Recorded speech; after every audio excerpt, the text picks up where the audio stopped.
What's shaking and baking? Welcome back to Americans Learn.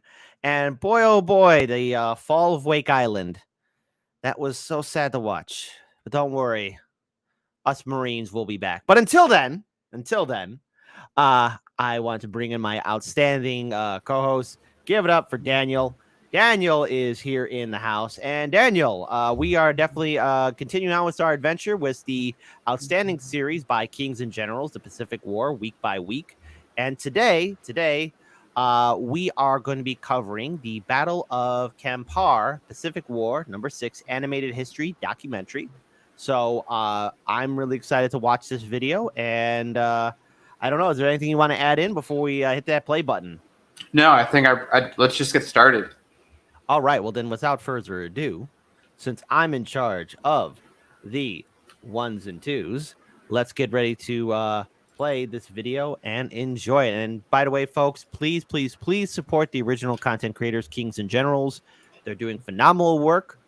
Check out all their other content as well. So please support them. But now, let's pull up this video and hit that play button in a 3, a 2, a 1.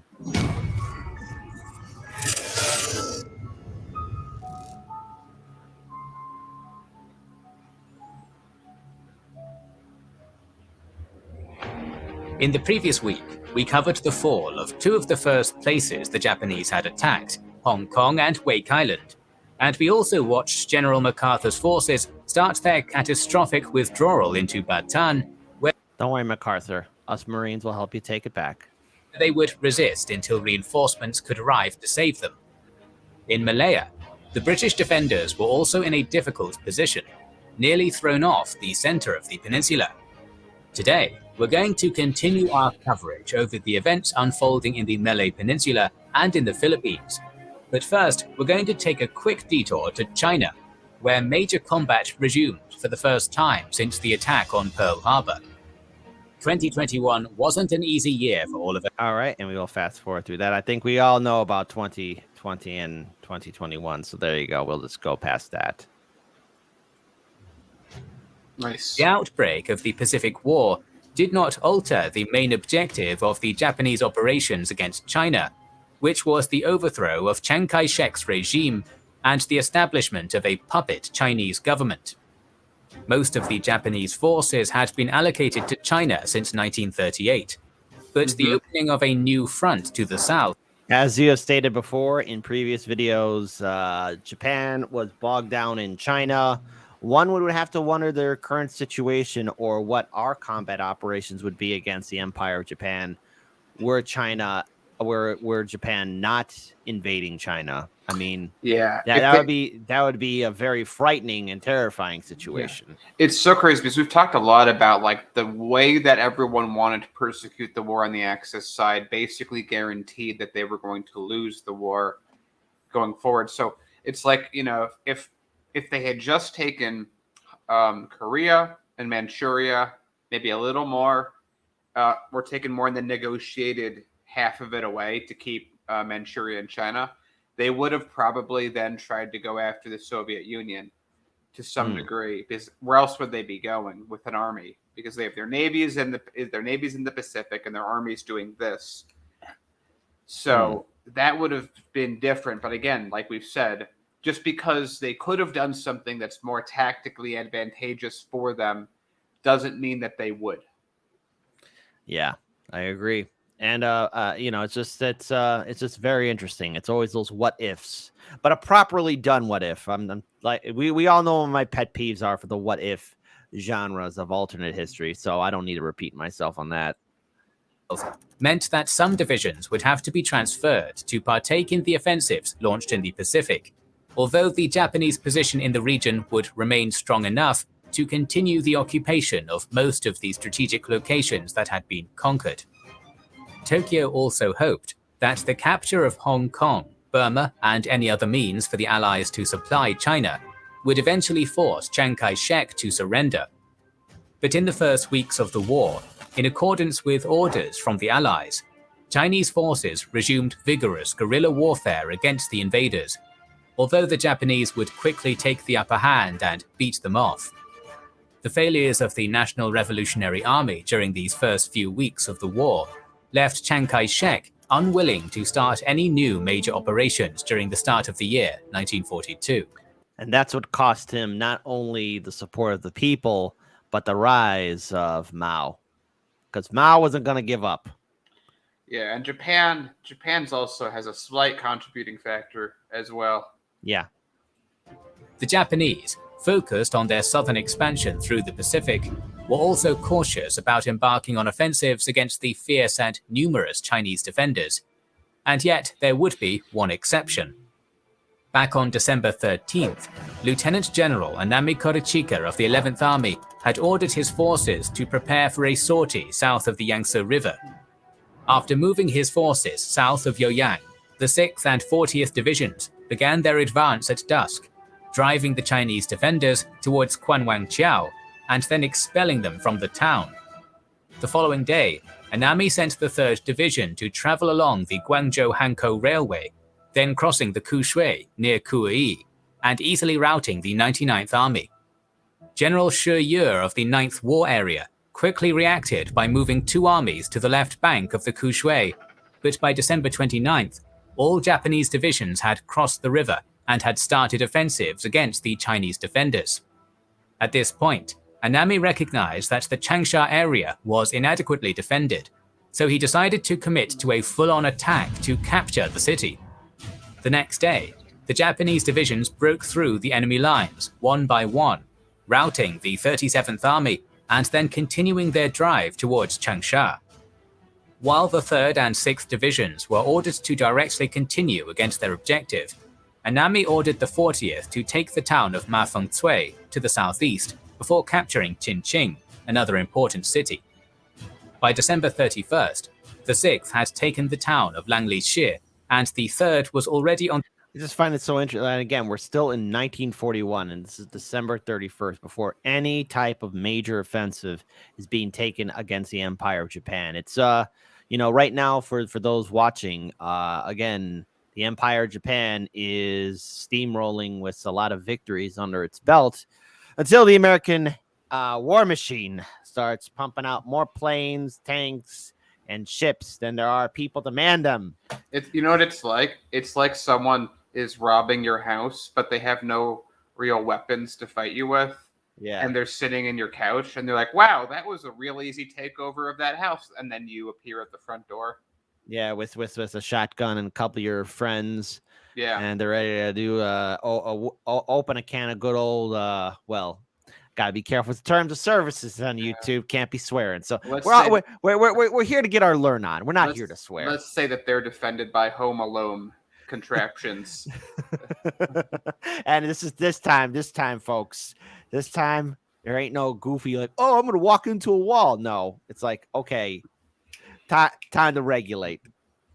On the outskirts of Changsha, Japanese troops then started their attack on the city, managing to infiltrate the city's castle, but facing fierce Chinese resistance in the form of the 10th Army. Meanwhile, the 40th Division reached Qinqing on January 1st, starting its attack on the city one day later. The remnants of the 37th Army were easily beaten off, and by January 2nd, Qinqing had fallen into Japanese hands.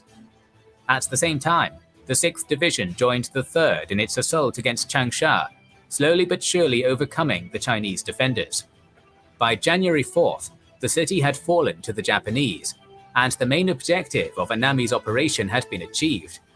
But Shi Yue was now reuniting his forces for a general counterattack, and he was not going to let the enemy take his city so easily. For the Chinese counteroffensive, we'll have to wait until next week, because first we need to return to the Pacific to take a look at the operations happening in Malaya and the Philippines. On December... Just looking at this right now, how Japan is occupying all these territories, it'll be a logistical... Let's say they were successful. How the hell can you maintain this through logistics? And you've built an economy and infrastructure based on total war. You cannot maintain something of this size and this amount of separation. It's impossible. And you can't kill that many people and maintain an economy. You can't. No. The stuff that they're doing is raid and pillage style tactics, or at least the way that they're described as occupying all these areas.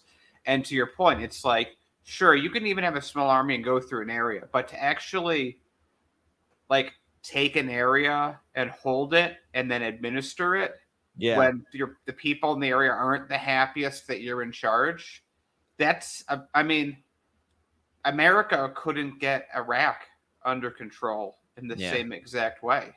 Nope. Couldn't. This is this is probably every single administrator's worst nightmare. 28th, the situation was desperate for the Americans under General MacArthur. What's up? You know what would have been real nice? If a bunch of the countries actually decided to become puppet states and capitulate. Oh, right. A lot of them did do that, and Japan invaded them anyway. Never mind. Yeah. Yep. That's what happened. Brilliant move. Generals who decided to do. Well, no, these aren't the generals. These are the officers that are like, you know what? Let's invade Taiwan. Oh, yeah. The regular invade officers. Mongolia. Yeah. Hey, big brain moves. Big brain moves. Forced to execute a... What's up? I was going to say, like, could you imagine? Like, hey, America, we're actually at war with Kazakhstan right now. A few NCOs that were in Afghanistan decided, they're going to cross the border, and so that's where we're at war with them now. That's no bueno. A difficult withdrawal into Bataan that required a great deal of coordination between the North and South Luzon forces. In the north, Japanese pressure had forced General Wainwright's forces to abandon their second line and to retreat to a new defensive line between the towns of San Miguel and Cabanatuan. And in the south, the Japanese 16th Division had reached the Los Baños line, facing staunch American resistance to continue their drive on Manila. The following day, the Japanese had already gotten to the towns of Tarlac and Bongabon, so they were now applying heavy pressure on Wainwright's new line with their tanks and superior firepower. At this point, General Homma also realized the extent of MacArthur's plan, so he sent the 7th Tank Regiment as a vanguard to move fast and capture any bridges and road junctions that would allow them to entrap the retreating defenders. Among the 7th's targets were the vital road junction of Plaridel and the steel bridges of Calumpit, where the South Luzon force needed to pass to get to Bataan. Meanwhile in Malaya, the Japanese 5th Division had crossed the Perak River by December 26th, later joined by the 4th Guards Regiment, which had taken part in the invasion of Thailand. They would then continue to press the British rearguard in the next few days, preparing for a general offensive against Kampar. Back on December 24th, General Murray Leon was sacked due to his incompetence and was replaced by Brigadier Archibald Paris as commander of the 11th Indian Division. That's a good name. I'm just only pausing it just for my Archibald. Archibald! Gonna have to take care of it. Well, it's interesting because you can see, like, here, I feel like this is the first time that I've heard of someone getting replaced in command, at least to my memory of what they've shown so far on the British side. Or the Commonwealth side. I guess this would technically be, even though it's British flag, but it's Commonwealth forces. That's interesting. I mean, the guy doesn't seem like he was doing well, but I also feel that no one's doing that well. Again, everyone is understaffed, under-moralized. They don't have the right weapons. They don't have the right tactics. They don't have at least maybe they're trying to get a new commander in here now. But again, this is like the one time in the war where Japan had an advantage of tactics, equipment, experience, and other things. Yeah, it's here's the thing about the Allied powers, as we mentioned before, they're not ready. They are all ill prepared for the oncoming onslaught of more seasoned veterans who have been through combat and have far better weapons. And then then right on top of that, we also have just the very basic, hey, Britain, do we put a division of troops in Indonesia, or do we keep them on the home front to defend Britain? So they're not even highest priority on top of all that. Agreed. By December 29th, the 11th had established defensive positions around Kampar, which was a key point for the defense of central Malaya, as it was not easily outflanked inland. Paris then deployed the 15th Brigade north of Kampar, with the 28th Brigade covering the trunk road from Dipang around the eastern side of the Bujang Malacca, and with the 12th Brigade at Bidor to cover possible Japanese outflanking attempts via the Perak River. In turn, General Yamashita planned to capture Kampar in 3 thrusts.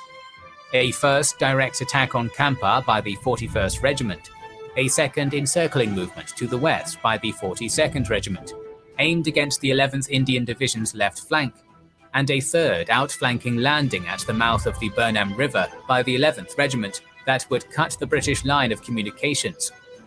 On December 30th, the 55th Regiment had also landed at Kota Baru, and then started to advance down the coast behind the 56th Regiment to launch a joint attack on Kuantan.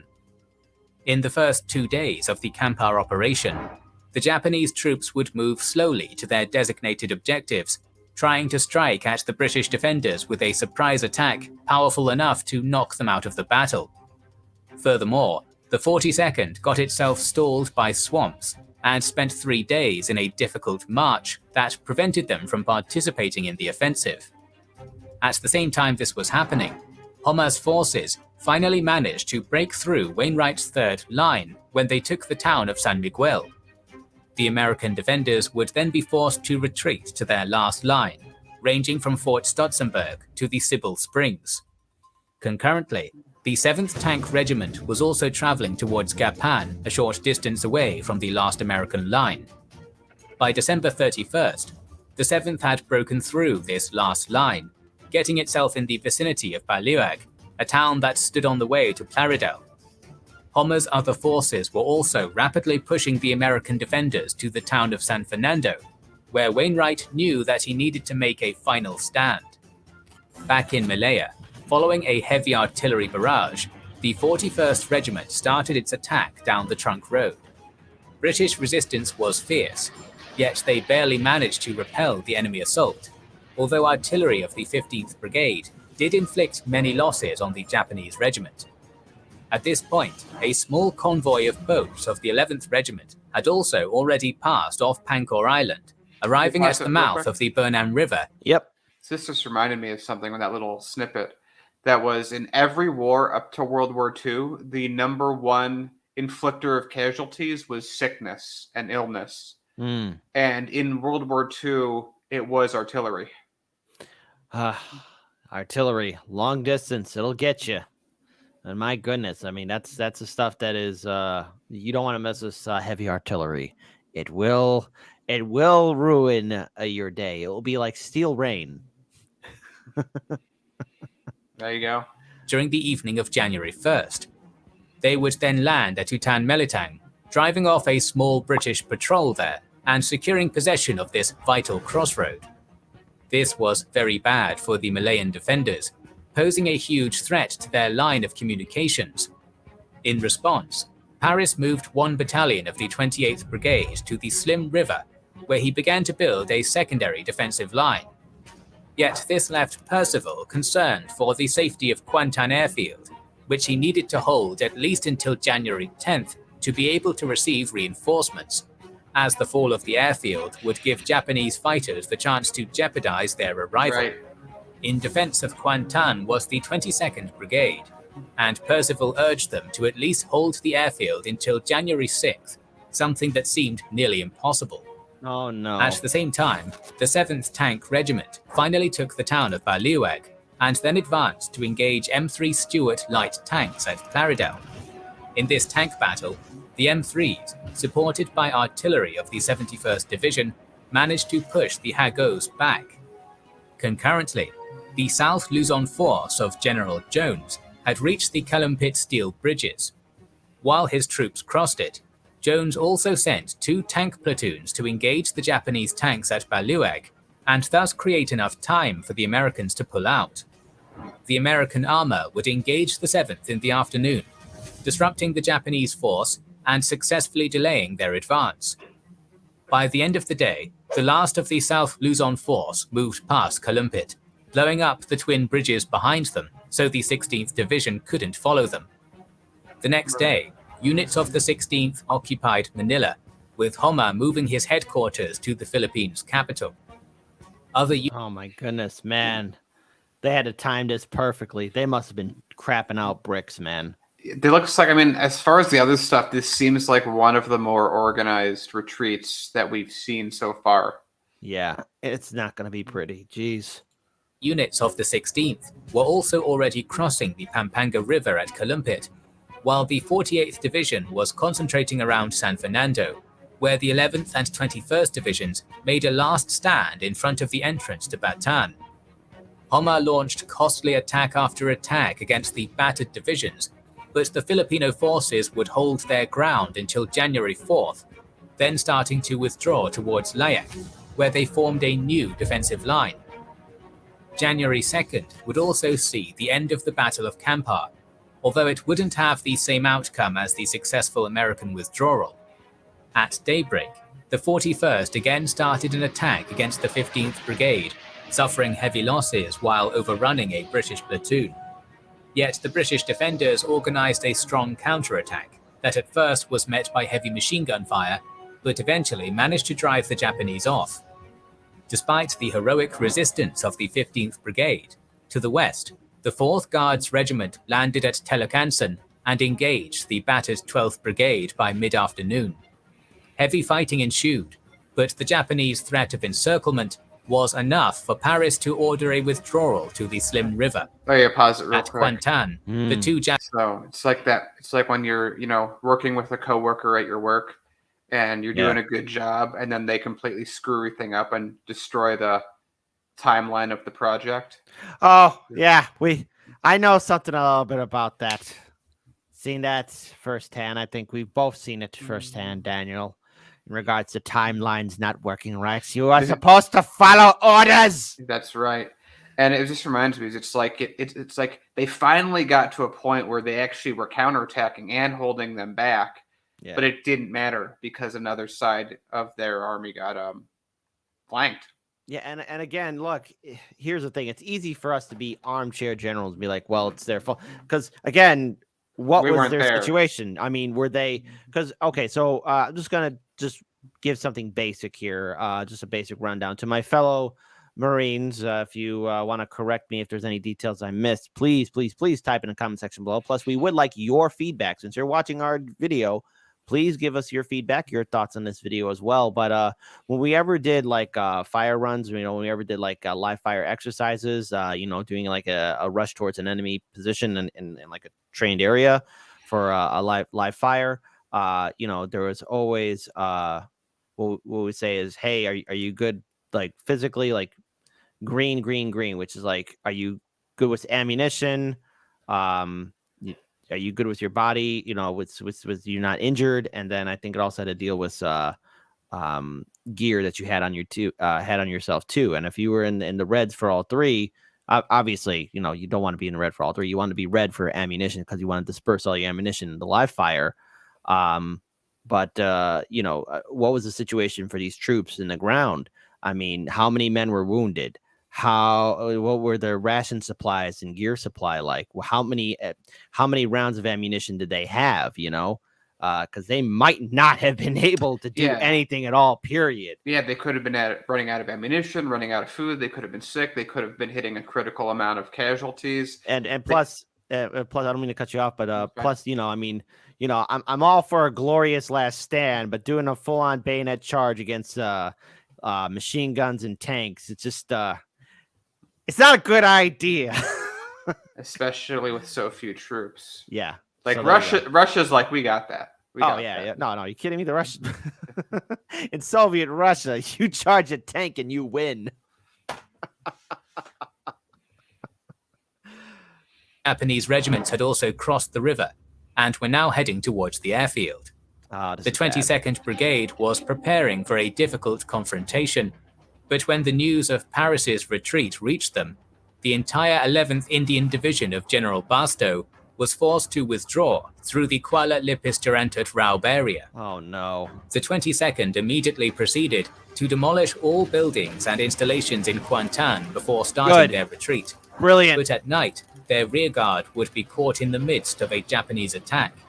The Indians were demolished in the assault, losing a third of the brigade's strength. but the rest of the 22nd managed to retreat without further incident by January 3rd. That same day, the 4th Guards Regiment advanced up to the Selangor River and then turned inland towards the bridges at Batang Bajuntai, thus threatening the key city of Kuala Selangor and its valuable airfield. At the same time, General Percival received his first reinforcements at Singapore, the 45th Brigade, immediately sending them to repel the enemy advance on Selangor. Wow. But would so it look at succeed? this. Like, they're just like losing and losing and getting outflanked and outflanked and outflanked. And like, hey, we got a brigade. We got one more brigade to send your way. That ain't gonna work. Nah, man, you need legions. You need legions. Oh well. Anyways, let's continue on. And would Paris's new defensive line hold the Japanese invaders? For these answers, join us next week as we cover the Battle of the Slim River and the continuation of the advance down the Malay Peninsula. If you want to get the weekly coverage of the Pacific War, don't forget to subscribe and press. Yes, please, everyone. Please be sure to support the original. This is so good. This is such a good show. I would say to everyone, please support the original content creators. We're more than happy to react and give our opinions. Plus, hey, look, we would like your feedback too. You're our viewing audience. We appreciate all the support that you guys and gals are doing for our YouTube channel. But without your feedback, your thoughts, we would like to get your opinions. What is your overall thought on the precarious situation that the Allied powers are in? What are your thoughts on the Empire of Japan annexing so much territory and demolishing the Allies? We would like to hear your feedback and your thoughts too. I think that's pretty cool. So Daniel, I want to give you the final word. Yeah, so again, it's just another week of Japan very tactically, brilliantly doing very strong forward attacks and flanking around strategically, which, the strategist in me really appreciates. And we have, again, all these people, like we've been saying, it's like, what are they fighting against? They're fighting against like the most underprepared, underdeveloped, undertrained Commonwealth or American version of the Commonwealth, because it's the Philippines. Although I gotta say, there's something I gotta put out. The Philippine Army does seem to be doing a pretty good job when they're on their own versus some of the other countries we've seen. Yeah, again, it's I think in many ways, each military had its own organization and structure. And plus, another thing too, why are certain forces able to hold more than the others? I mean, it could be because, again, how many of the powers, Great Britain had colonies, France had colonies, America had, of course, the Philippines. The Philippines were an American territory, a colony of the United States at the time. How many of them were really prepared for any kind of military conflict, and how well stocked were they in regards for any kind of potential military military action? I feel America, at least the Philippines, does seem to at least be like it had. Remember at that start, even though it didn't really work out in their favor, they had like 250 planes in the Philippines. I don't see that in Malaysia. Plus, America, will produce a lot more stuff than Britain can. Yeah. So my guess is the Philippines were probably better trained because America had the ability to like do that and focus on that, since they're like with Britain, it's like, oh, like it's India. India's their focus. India's what they care about. India's where most of this army that they're fighting, all this other stuff is coming from India. Mm-hmm. So they probably don't have a lot of development in these other locations. They're probably just extraction locations. Whereas America also is about extraction, but it has, I'm sure, business interests all over Philippines, and that means we're going to have those be defended. We knew Japan was expanding for some period of time. We went through the whole pre-videos on this. So it does sound like America was, like, again, like when we talk about like the UK, they're fighting in World War I already. Not World War I, World War II already. Yeah, World War I is already over, buddy. They're out of money. They're running out of everything. They're trying their best to get everything sent over to the UK. Where America's like, hey, we could send some stuff over to the Philippines. Yeah, they could use it. Exactly. So we'll continue on with this adventure. Please be sure to like, comment, share, and subscribe to Americans Learns. And until then, I want to thank all of you so much for joining us. We are up out of here, and we'll see you all on the flip side. And don't worry, MacArthur. The Marines will get back the Philippines for you, okay? See you later, folks.